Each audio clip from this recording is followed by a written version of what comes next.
Welcome to this May-long edition of the Ultimate Deck Podcast. I'm your host, Shane Chapman. For our American friends, the May-long edition means it's Victoria Day on Monday in Canada, so we've got ourselves a long weekend.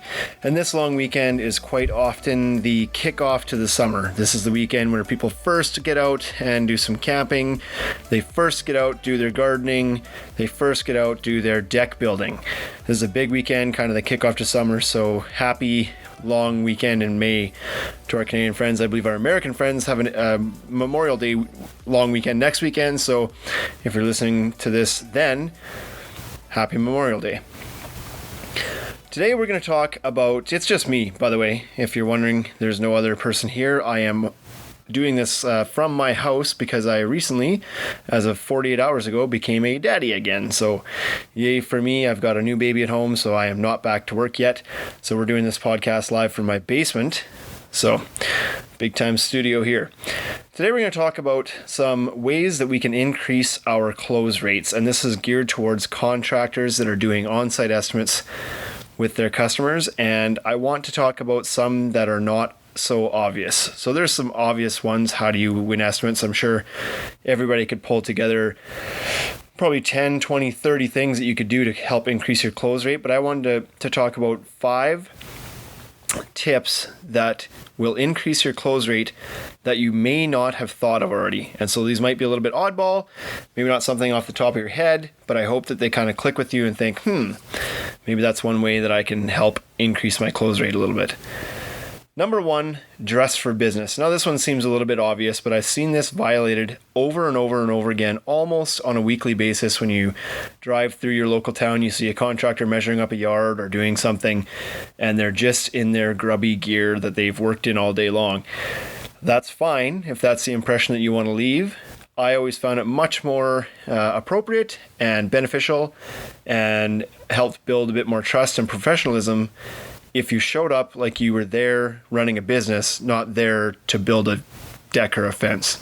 So what does that mean? Well, that means before you go do your on-site estimates, at the end of the day, go home, change real quick, put on a collared shirt, have it branded. If you're going to wear a hat, have that branded. Look like a real company. Don't look like a chuck in a truck. Look like you're actually representing a real company, a company that's insured, that's been around for a while, looks professional, etc. You don't want to look like every other scrub that walks in there looking for a job off their local Kijiji or Craigslist ad. Look professional, play the part, look like you have a professional business. That's going to go a long way in immediately building some trust with the people that you're about to spend your next hour with, and potentially days with if you end up landing that job. So make sure you get that dressed. A branded collar shirt's going to cost you $30. Get it done. Go home. Take the 10 minutes to change before you head out to that. If you can't get home, if you're in a bigger city where the commute rates are just too long to get home again, bring it with you. Make sure at the end of the day you have a chance to kind of clean yourself up a little bit. Throw on some Axe body spray, whatever it takes. Get yourself cleaned up, look professional. Number 2, pet the dog. Yeah, pet the dog. So this is one where I think you probably are going to go, what? I always found that everybody has a type personality. And so dog people are a certain kind of people. Dog people love their dogs. There's not many people that own dogs that could care less about their dog. They all love their dog, and they want people that come to their house to also love their dog. And this is a bit of a catch-all phrase to say, like, treat the things that people value with appreciation, and show that you're also, have a kind of a common thread with people.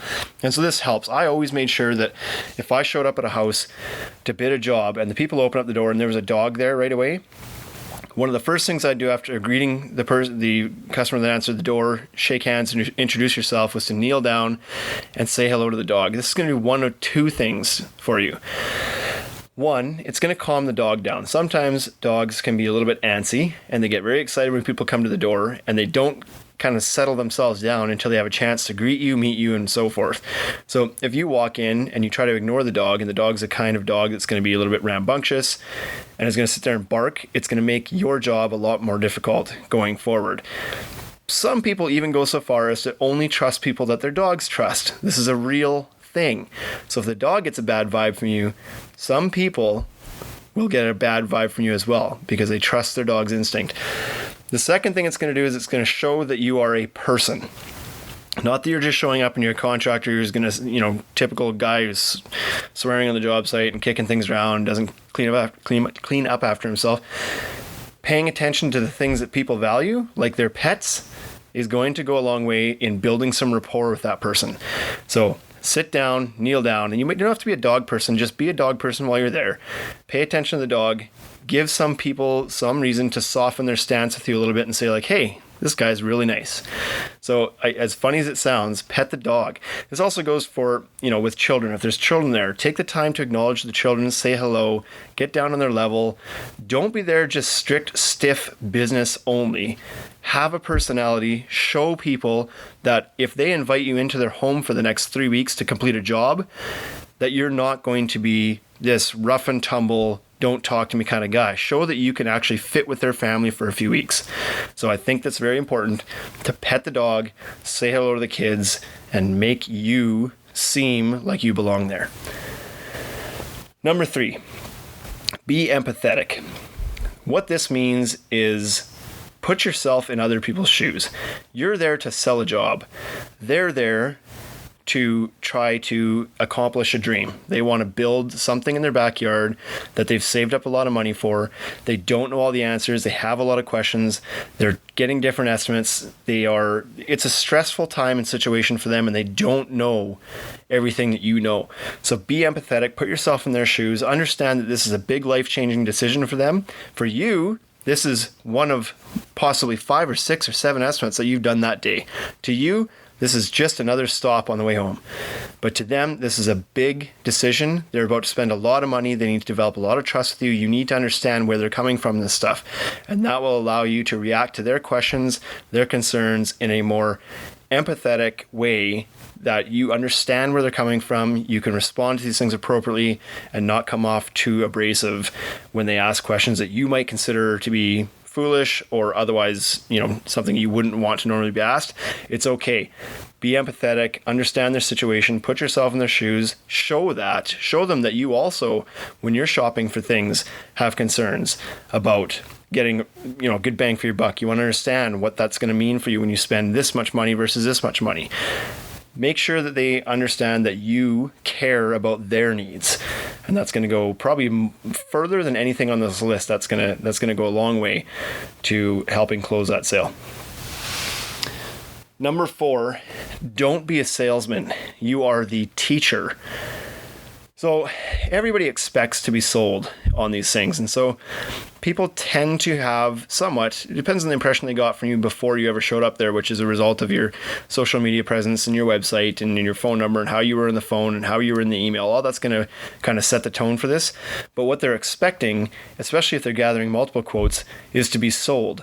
And so they've all got a wall up. And what that's going to mean is that, one, they're not going to want to give you a budget number. And that's a very important thing, is to get a budget. You can't do your job without knowing what they're comfortable with spending. So you've got to build that rapport. And part of that comes from not being a salesman. Don't come in there, don't be pushy. Don't be trying to beat the next guy in front of them. Don't be crap talking the other 3 bids they've got. Don't do any of that typical car salesman crap. Be a teacher. You're there to educate and inform them and allow them to make their wisest decision. And if you do things properly, you are their wisest decision. That's all you need to worry about. Show that you're passionate about what you do, show that you're knowledgeable about what you do, and show them that you are the most experienced guy and the most maybe patient guy or gal to take on their project and help them through the process. This is a big investment for them. They want to be working with somebody who knows all the answers to the questions that they have. And if you don't know the answer to a question they have, that's okay. Find out. Let them know that you can look into that and find out and get back to them on that. You don't have to have the answer to every question, but be knowledgeable, be a teacher, help them through the process. They're your students. And at the end of it, that's going to gather a lot of trust for you. And people make decisions based on trust. At the end of the day, if they get 4 quotes, they're going with the person they trust the most. Not necessarily the cheapest, not necessarily the guy who showed up in the fanciest truck. They're going with the one that they trust with their money the most. And that's going to go a long way if you're able to absorb that role as a teacher. Number 5, the old controversial charge for your estimates. Now, some of you are probably wondering, how in the hell is charging for my estimate going to increase my close rate? Well, what I'm going to tell you is that by charging for your estimates, all those people that are just doing nothing but kicking tires and wanting the lowest bid possible and are just calling you out to waste your time because they're going to call the next 5 guys, and it doesn't matter what you do out there, if you're not the lowest number, you're not getting the job, those people will stop calling you. That alone, just that alone will increase your close rate, because you're only going to get called from people who are serious about things, and you're only going to get people who call you who value your time, value the effort and the knowledge and the experience that you have to come out on your evening, weekend, or during the day, whenever, to give them your time to help them in this process. It doesn't have to be a lot. It can be as little as $50, it could be $100, it could be $200. The value is actually really not that important. It's just putting up some sort of resistance to tire kickers. They waste your time. Everybody else ends up paying for the tire kickers, because all those jobs you don't get, if you go to 20 jobs and you close one because you're talking to too many tire kickers, somebody has to pay for all that time. Either you go out of business, or the jobs you do win end up paying for all the people's that you didn't win. And so by charging for your estimate, you're gonna weed through the jobs that you don't want anyway, and you're only going to start talking to the people who value your time, and those people are much more likely to hire you than somebody who just finds your ad on Craigslist. So charging for your estimate, it's a scary thing to think, because in your market, I already know your answers. I already know your concerns. In my market, nobody else charges for estimates. How can I charge? Nobody will call me. It's not true. Everybody wants the higher end jobs. Everybody wants the jobs where people have a budget to work with. They're willing to pay you. They're not going to try to nickel and dime you. They're going to want to use good products. Those are the people that are willing to spend that little bit of money to grab some of your time, to have you come over, do some work. It's going to happen. It will increase your close rate, I promise. So don't be afraid to charge for your estimates.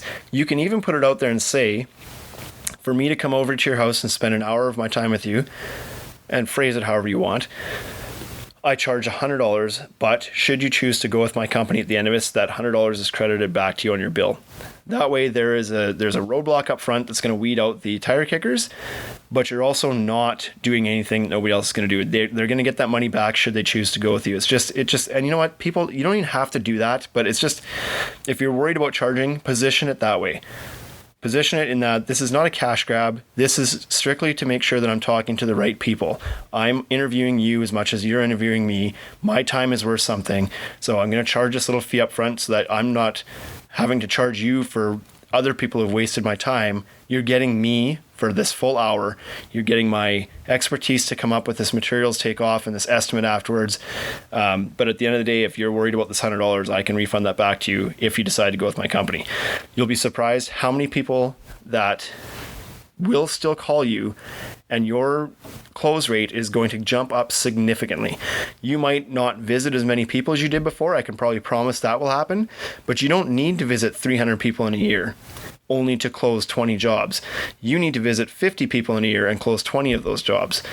So it sounds scary, but trust me, it's not nearly as scary as it sounds. And anybody who's ever decided to do this always ends up saying, like, man, I should have been doing this years ago. This was the best decision I ever made. So charge for your estimates. Just to go back through the 5 tips we talked about today. Dress for business. Make sure you look professional. Number 2, pet the dog. Pay attention to people's pets and kids and everything that they value. Number 3, be empathetic. This is a big decision for people. Understand that. Put yourself in their shoes. Number 4, don't come across as a pushy salesman. You're there to educate, teach, and most importantly, build some rapport with these people and build some trust. That's why they're going to hire you. And number 5, charge for your estimates. Very scary, but not really. Thank you so much for tuning in again to this episode. I'm sorry that this is an abrupt version of this show. We're going to get back to things on a better pace here right away once I'm back to work and have got my wife and kids and everything kind of accustomed to this new family dynamic we have here. We're going to get back to kicking this podcast up to top notch. So if you guys have any feedback, please don't hesitate to reach out to us. Use the Instagram at the Ultimate Deck Shop. And we're still looking for plenty of more topics that you want to hear in this podcast. And we really want to get back onto these interviews. We've got some new equipment showing up that's going to help with those type of podcasts. So if you have some interview guests that you want to hear from, or if you yourself wants to be on the podcast, send me a message to at the Ultimate Deck Shop or at the Shane Chapman, and we'll be sure to make that happen. Thanks so much for tuning in this week, you guys. We'll see you again next week. Have a great long weekend.